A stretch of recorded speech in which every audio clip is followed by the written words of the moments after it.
जय शिवराय मित्रांनो. तर स्वागत आहे तुमचं आपल्या मिशन खाकी 21 चॅनलमध्ये. तर आजचा आपला व्हिडिओ असणार आहे मित्रांनो, आपलं मुंबईचं मेरिट किती असणार आहे त्याच्यावर. तर पेपर होऊन आता बऱ्यापैकी 1-2 आठवडे झालेले आहेत. बऱ्यापैकी जणांनी पेपर बघितला असेल, तुम्ही पेपर पण चेक केला असेल. पेपर पॅटर्न बऱ्यापैकी सोपा झाला होता, त्याच्यामुळं मेरिटचे अंदाज भरपूर जणांनी अंदाज टाकलेले आहेत की एवढं मेरिट लागेल तेवढं मेरिट लागेल. तर मेरिट किती लागेल ह्याचा अंदाज आपण काढलेला आहे. पॅरलल रिझर्वेशन सहित सगळं मेरिट आपण काढलं होतं. ग्राउंडचं पण मेरिट आपण काढलं होतं, त्याचा पण व्हिडिओ आपण अपलोड केला होता मित्रांनो. तसंच आपण फायनल मेरिटचा पण व्हिडिओ काढलेला आहे आणि तो पण आपण आज ह्याच्यामध्ये आपण त्याचं मेरिट सगळं डिटेलमध्ये सांगणार आहोत. पहिली गोष्ट, आता एक कालचं पण त्याची एक नोटिफिकेशन आली होती, त्याच्यामध्ये 1 मार्क वाढला होता प्रत्येकाचा. एक क्वेश्चनचा जे प्रॉब्लेम होता मराठीचा जो होता, त्याच्यामध्ये बऱ्यापैकी विद्यार्थ्यांचं म्हणणं होतं ऑप्शन 1 बरोबर आहे, काही जणांचं म्हणणं होतं 2 बरोबर आहे. पण त्याचं आयोगानं उत्तर दिलेलं आहे मित्रांनो. त्याचं उत्तर एक निघत नसल्यामुळं प्रत्येकानं सरसकट 1 मार्क दिलेला आहे, त्याच्यामुळे 1 मार्क त्याचा प्रत्येकाला भेटून जाणार आहे. तो एक कालची अपडेट होती. आणि दुसरी मित्रांनो अपडेट, पेपर बऱ्यापैकी सोपाच होता, आपण चेक केला असेल. भरपूर जणांनी पेपर ग्रुपला पण टाकले होते, तुम्ही पर्सनली पण व्हिडिओमध्ये बघितला असेल किंवा टेलिग्रामला होते किंवा तुमच्या मित्राचा वगैरे घेऊन तुम्ही बघितला असेल. पेपर बऱ्यापैकी सोपाच होता. आणि मागच्या वर्षीचा जर विचार केला तुम्ही, तर त्या मागच्या वर्षीचा पेपर पण ह्याच पॅटर्नमध्ये सोपा होता पेपर. तर दोन्ही वर्षाचं पण कंपॅरिझन केलं तर आपण एक मेरिट कमी लागण्याचा चान्सेस मित्रांनो. कारण की भरपूर जण म्हणतात कुठे 135 लागेल, 36 लागेल, 34 लागेल. पण खरं विचार करायला गेलं तर मित्रांनो मेरिट कमीच लागणार आहे. कारण की तुम्ही आज जसं विचार करता की मेरिट जास्त लागेल, पेपर सोपा होता, ते बाहेरच्यांना बसल्यानंतर बोलायला खूप सोपं जातं की पेपर आपला खूप सोपा होता.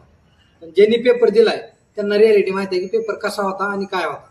तर ज्यांना, जे विद्यार्थी व्हिडिओ बघते त्यांना माहित आहे, ज्यांनी हॉलमध्ये पेपर बसून सोडवला आहे त्यांना माहित आहे पेपरची काठीने पातळी कशी होती. असं बाहेरून बघायला लय इझी वाटतो पेपर, पण तिथं सिली मिस्टेक, कशा सिली मिस्टेक होतात ना, तर जो पेपर सोडतो त्यालाच कळतं मित्र. आणि बाहेर आल्याच्या नंतर बाहेर पण पेपर सोडतात मित्र, त्यांना वाटतं की माझे 90 आले, 92 आले, 95 आले. पण बाहेर पेपर सोडवायला माइंड प्रेशर जेवढा असतो ना, त्यापेक्षा जास्त प्रेशर तुमचा आतमध्ये हॉलमध्ये असतो.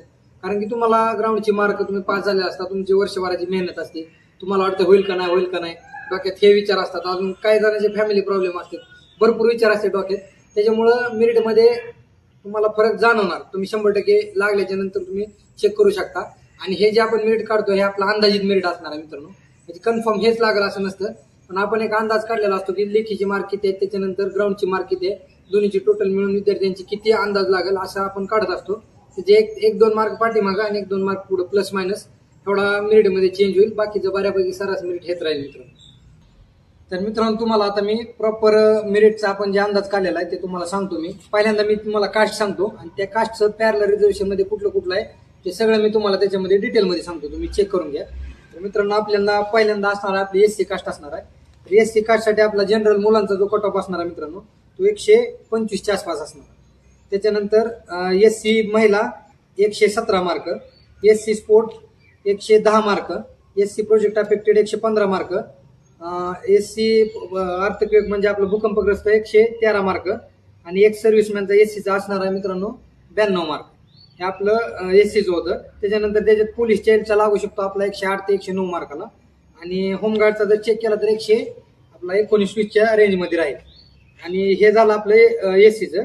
त्याच्यानंतर आता पुढची कास्ट असणार आहे मित्रांनो आपली STचं आपल्याला मुलांचं लागणार आहे मित्रांनो 122 मार्काला, मुलींचं लागेल 117 मार्क, त्याच्यानंतर स्पोर्ट्स लागेल 112 मार्क, प्रोजेक्ट अफेक्टेड SCचा जे असेल आपले 110 मार्क, त्याच्यानंतर भूकंप STचं जे आहे आपलं ते 90 मार्काला लागेल, 90 नाही तर 85-90च्या रेंजमध्ये राहील मित्रांनो ते. त्याच्यानंतर तुम्ही एक सर्व्हिसमॅनचं जर बघितलं STचं तर ते पण नॉर्मली 80-70च्या रेंजमध्येच राहील, कारण ते पण कमी असतं, एक सर्व्हिसमॅनचे भेटत नाहीत मित्रांनो आपल्याला. आणि त्याच्यानंतर होमगार्डचं जे आहे आपलं STचं ते 117 मार्काला लागेल. हे झाले आपली SC आणि ST कास्ट. त्याच्यानंतर आता VJAचं सांगतो मित्रांनो तुम्हाला मी. VJAचं मुलांचं जनरल 130 मार्क, मुलींचं 125 मार्क, त्याच्यानंतर स्पोर्ट्सचं लागेल 118 मार्क, प्रोजेक्ट लागेल 124 मार्क, भूकंप लागेल 122 मार्क, एक सर्व्हिसमॅन 100 मार्क, आणि पोलीस चाइल्ड जे असतं आपलं पोलीस पाल्याचं VJAचं 112 मार्क, आणि होमगार्डचं VJAचं 125 मार्क. हे झालं आपलं VJAचं. त्याच्यानंतर आता NTBचं आपण डिटेलमध्ये सांगू. NTBचं जनरल मुलांचं लागणार आहे मित्रांनो 128 मार्क, NTB महिला 120 मार्क, त्याच्यानंतर स्पोर्ट्स 119 मार्क, त्याच्यानंतर स्पोर्ट्स नंतर प्रोजेक्ट अफेक्टेड जे आपलं ते प्रोजेक्ट अफेक्टेड लागणार आहे 121 मार्क, अर्थक्वेक आपलं म्हणजे आपलं भूकंपाचं जे आहे ते 122 मार्क, एक सर्व्हिसमॅन 92 मार्क आणि पोलीस चाइल्ड आपलं 106 मार्क आणि होमगार्डचा असणारा 125 मार्क. तर हे आपल्या झाले ते एनटीपी पर्यंत. त्याच्यानंतर आता एनटीसी आणि एनटीडी याचं जवळपास सेमच मेरिट असतं मित्रांनो. तर एनटीसी आणि एनटीडीचं दोन्हीचं मी कॉमन मेरिट सांगतो तुम्हाला. त्याच्यात एखाद्या मार्काचा नॉर्मल फरक असतो पण ते दोन्ही सेम असतं मित्रांनो. तर एनटीसी आणि एनटीडी मध्ये आपलं मुलांचं जनरल 130 लागेल, मुलींचं 123 ते 124 लागेल. त्याच्यानंतर स्पोर्ट्स लागेल 120 121, नाही स्पोर्ट्स लागेल 121 ते 122 मार्काला. त्याच्यानंतर भूकंप लागेल आपलं 125 ते 124 मार्काला. त्याच्यानंतर एक सर्व्हिसमॅन लागेल 113 ते 114 मार्क आणि आपलं पोलीस पाल्य लागेल 110 मार्क, 110 किंवा 111 आणि होमगार्डचं जे असेल ते आपल्याला लागणार आहे 127 ते 126 मार्काला. हे झालं आपलं एनटीसी आणि एनटीडी. त्याच्यानंतर पुढचं मेरिट असणार आहे मित्रांनो एसबीसी. एसबीसीचं मेरिट असणार आहे मुलांचं 124 मार्क, मुलींचं 117 मार्क. त्याच्यानंतर स्पोर्ट्स 114, प्रोजेक्ट अफेक्टेड 120, भूकंपग्रस्त 120. त्याच्यानंतर आपलं एक सर्व्हिसमॅनचं जे असणार आहे मित्रांनो ते एसबीसीचं मेरिट असणार आहे 82 मार्काला आणि पोलीस पाल्याचं असणार आहे 110 मार्क आणि होमगार्डचं जे असणार आहे आपलं एसबीसीचं 120 मार्काला लागणार आहे मित्रांनो. 120 ते 122च्या रेंजमध्ये आहे. हे झालं ह्याच्यानंतर. त्याच्यानंतर आता ओबीसी. ओबीसीचं पण मेरिट मागच्या आणि आताच्या मेरिटमध्ये थोडंफार चेंज राहील मित्रांनो. ओबीसीचं असणार आहे मुलांचं 128 29 मार्क, मुलींचं 122 मार्क. त्याच्यानंतर आपलं स्पोर्ट्स जे असणार आहे 120 119 120 लागेल आपलं ओबीसीचं. त्याच्यानंतर 123 मार्क प्रोजेक्ट अफेक्टेड लागेल. त्याच्यानंतर भूकंपाचं लागेल 122 आणि आपलं एक सर्व्हिसमॅनचं जे असेल ते 110 109 मार्काला लागेल आणि पोलीस पाल्याचं असेल 105 मार्क आणि होमगार्डचं असेल 124 मार्क. हे झालं आपलं ओबीसी. आणि सेम ह्याच्यामध्ये एससीबीसीचं जे मेरिट आहे ओबीसीच्या प्रमाणच त्याच्यापेक्षा 1 ते 2 मार्क कमी असेल मित्रांनो. सेम हेच मेरिट आता जे ओबीसीचा चार्ट सांगितला त्याचप्रमाणे आपलं एससीबीसीचं 1 ते 2 मार्कानं खाली येईल. आणि त्याच्यानंतर आता 2 मेरिट राहिलेत महत्वाचे ईडब्ल्यूएस आणि ओपन. ईडब्ल्यूएसचं मेरिट मित्रांनो ह्या वर्षीचं सगळ्यात कमी येण्याचे चान्सेस आहेत कारण की जागा जेवढ्या आहेत त्याप्रमाणे विद्यार्थी तेवढे भेटत नाहीत.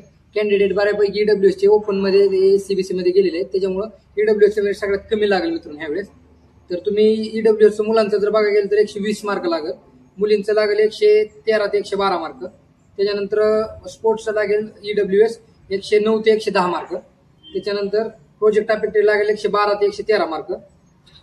त्याच्यानंतर भूकंपग्रस्त लागेल 117 ते 116 मार्क. त्याच्यानंतर आपलं एक सर्व्हिसमॅनचं जे असेल ते 95 नाही तर 93 मार्काला लागेल, 93 94 95 ह्या रेंजमध्ये लागेल. आणि दुसरं पोलीस चाइल्डचं जे असेल आपलं पोलीस पाल्याचं ते 100 मार्काला लागेल. आणि शेवट जे आपलं होमगार्ड आहे ईडब्ल्यूएसचं ते लागेल आपलं मित्रांनो 119 ते 120 मार्काला. हे झालं ईडब्ल्यूएस. आता सगळ्यात महत्त्वाचं फायनल जे मेरिट राहिलं आपलं ओपनचं ते मेरिट मित्रांनो सांगतो मी तुम्हाला. तर ओपनचं मेरिट लागेल 132 ते 132 33 किंवा 34 या तिन्हीतलं एक मेरिट लागेल. त्याच्यानंतर ओपन महिला 127 मार्क 126 मार्क. ओपन स्पोर्ट्स असेल 125 मार्क, प्रोजेक्ट अफेक्टेड असेल 125 मार्क, 127 मार्क असेल ओपनचं. ओपनचं प्रोजेक्ट अफेक्टेड 127 लागेल मित्रांनो. त्याच्यानंतर भूकंपाचं लागेल ओपनचं 125 मार्क. त्याच्यानंतर एक सर्व्हिसमॅनचं जे असेल ते आपलं 120 मार्काला लागेल ओपनचं.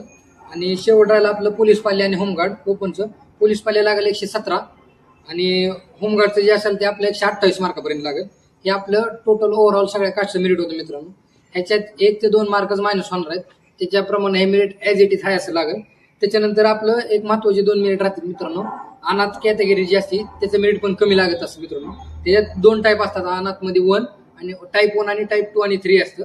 टाईप 1चं मेरिट सगळ्यात कमी असतं मित्रांनो. ते नॉर्मली कॅन्डिडेट भेटले तर त्याचं मेरिट एक 80 85 90 ह्याच रेंजमध्ये राहतं, त्याच्यावर जाणार ना मित्रांनो. आणि टाईप 2 आणि टाईप 3चं जे मेरिट असणार आहे ते 120 ते 122 23च्या रेंजमध्ये राहील मित्रांनो. हे झालं आपलं पूर्ण मुंबईचं मेरिट. तर ह्या प्रमाणात मेरिट लागणार आहे. तर मित्रांनो मी जेवढं आता सगळं मेरिट सांगितलंय हे प्रॉपर मेरिट असं लागेल. त्याच्यामध्ये तुम्हाला सांगितल्याप्रमाणे मी 1-2 मार्क प्लस किंवा 1-2 मार्क मायनस होईल. आणि भरपूर जणांचं म्हणणं आहे कुठे 134 लागेल 35 लागेल, काय काय जण तर 36 म्हणतात मित्रांनो. एवढं मेरिट जात नाही. मी सांगितलंय तेवढा तर अंदाज जास्तीत जास्त आहे. मला तर वाटतं ह्याच्यापेक्षा पण थोडंफार कमी येईल मेरिट. तुम्ही विश्वास ठेवा जे विद्यार्थी एवढ्या मार्कावर आहेत. कारण की बाहेर जसा पेपर सोपा वाटतं मी सांगितलं म्हणून तसा पेपर सोपा नव्हता मित्रांनो. भरपूर विद्यार्थ्यांना मी भेटलोय, मी पर्सनली पेपर दिलेला आहे मित्रांनो. मला माहित आहे सिली मिस्टेक भरपूर विद्यार्थ्यांचे झालेले आहेत. आता कुणाचं लागेल कुणाचं नाही तर आपण पेपर तर देऊन आलेलो आहोत. उरलेला जो पार्ट असेल तो नशिबाचा भाग आहे मित्रांनो. पण तुम्ही तुमचं 100% दिलेला आहे, तर त्याच्यामुळे तुम्ही आता खचून जायचं नाही. आता जेवढं दिलंय तुम्ही 100%, तुम्ही फक्त रिझल्टची वाट बघा. कारण की कोण किती मिनिट सांगतंय, जास्त मिनिट सांगलं म्हणून खचून जाऊ नका, किंवा कमी सांगितलं म्हणून जास्त कमी मार्काचे पण असं उत्सुक होऊन जाऊ नका की आपलं होतंय, किंवा मिनिट लागण्याच्या अगोदर जल्लोष वगैरे काही करू नका. कारण कसं असतं, परत 1-2 मार्कानं काटावर वगैरे जर राहिलं का तर वाईट वाटतं मित्रांनो. त्याच्यामुळं जेवढं सांगितलंय तेवढं तुम्ही ध्यानात घ्या. आणि ज्याचं झालं नाही मित्रांनो त्यांनी पण काळजी घ्या की पुढची भरती पडणारच आहे. त्याचे पण एक व्हिडिओ आपण पुढच्या व्हिडिओमध्ये बनवणार आहोत. त्याच्यामध्ये तुम्हाला पूर्ण माहिती सांगतो मी की भरती कधी येईल, कितीची भरती येणार आहे. त्याच्यामुळे तुम्ही प्रॅक्टिस बंद करू नका. ज्याचं ग्राउंड बसलं नाही किंवा ज्याचं आता लेखीमधून बाहेर उडल वाटतंय, अशा विद्यार्थ्यांनी काय करा, तुम्ही आतापासून उद्यापासूनच म्हणलं तरी चालेल, प्रॅक्टिसला सुरुवात करा. काय अडचण येत नाही मित्रांनो. माझ्यासोबत भरपूर विद्यार्थी आहेत, त्यांनी जे झालं ते सोडून देऊन प्रॅक्टिसला सुरुवात केलेली आहे. त्याच्यामुळे तुम्हाला सांगतो, परत नंतर वेळ वाया जातो मित्रांनो. आता किती जरी कोण काय म्हणलं त्याचा उपयोग नाही, कारण की नंतर वेळ गेलेली वेळ येत नाही. कारण भरती पडल्याच्या नंतर कव्हर होत नाही ग्राउंड. त्याच्यामुळे आतापासून तुम्ही 47, 48, 50 ग्राउंडची तयारी ठेवा आणि कंटिन्यू डेली एक क्वेश्चन पेपर सोडत जाऊ झालेला आताचा. आणि आताचा झालेला सगळा सिलेबस इथून जर कव्हर करत गेला तर भरतीपर्यंत तुमचा नक्की कव्हर होऊन जाईल. तर आजच्या व्हिडिओमध्ये एवढंच आहे मित्रांनो. तुम्ही हे कट ऑफचा पूर्ण व्हिडिओ बघून घ्या, तर तुम्हाला त्याचा नक्की फायदा होईल. आणि आपण पुढचा व्हिडिओ नक्कीच आता भरती कधी पडेल त्याच्यावर पण आणणार आहोत. तर आजच्या व्हिडिओमध्ये एवढंच. भेटूया आता पुढच्या नवीन व्हिडिओमध्ये. तोपर्यंत आपल्या चॅनलला फॉलो करून घ्या. धन्यवाद. जय महाराष्ट्र.